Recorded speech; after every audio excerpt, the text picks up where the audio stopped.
यात तयार केलेल्या पाण्याचा वापर हा झाडांवरती केल्यानंतर तुम्ही पाहाल काही दिवसामध्येच झाडांची वाढ ही झपाट्याने झालेली असेल। झाडावरती खूप सारे नवीन पाने, फुटवे देखील हे आलेले तुम्हाला दिसून येतील। तर हे शिल्लक राहिलेल्या भातापासून आपण हे जे खत तयार करणार आहोत ते कसे तयार करायचे हे आपण पाहणार आहोतच। पण त्यापासून झाडावरती जी कीड लागलेली असते ती घालवण्यासाठी कीटकनाशक कसे तयार करायचे हे देखील आपण पाहणार आहोत।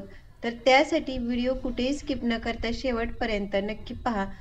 बऱ्याच वेळा घरामध्ये भात बनवल्यानंतर तो शिल्लक राहतो, तर या शिल्लक राहिलेल्या भातापासून देखील जर आपण खत तयार करून झाडांना दिलेत तर झाडांना खूप चांगला असा फायदा होत असतो।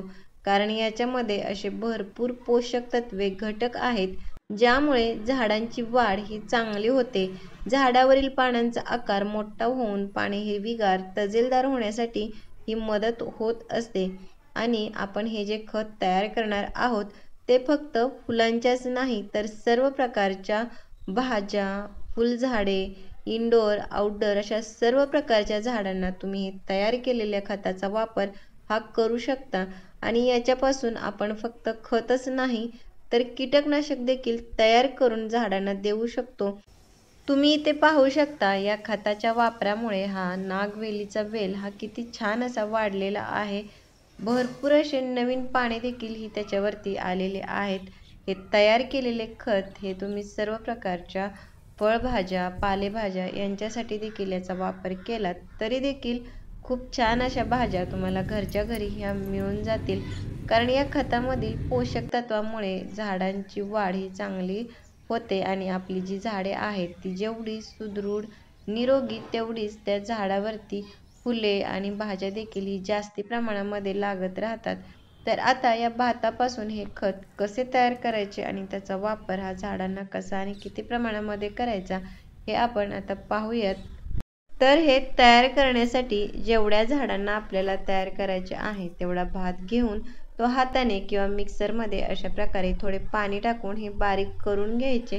बारीक केल्यानंतर त्याच्यामध्ये पाणी टाकून ते व्यवस्थित हलवून घ्यायचे आणि हे तयार झालेले जे पाणी आहे ते तुम्ही झाडांना असेच झाडाच्या आकारानुसार हे देऊ शकता।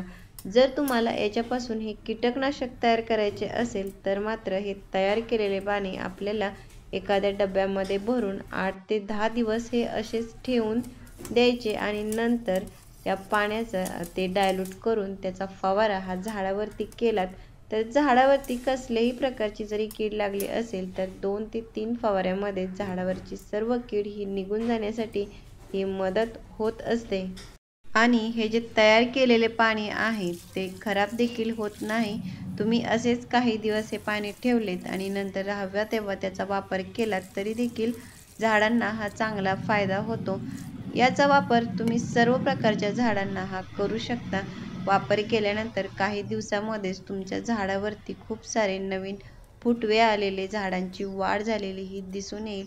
तर अशा प्रकारे आपण या शिल्लक राहिलेल्या भाताचा वापर करून खत तयार करून झाडांना दिलेत तर झाडांना खूप चांगला असा फायदा होईल। तर कसा वाटला व्हिडिओ मला कमेंट बॉक्समध्ये नक्की सांगा। भेटूयात पुढील व्हिडिओमध्ये, तोपर्यंत बाय।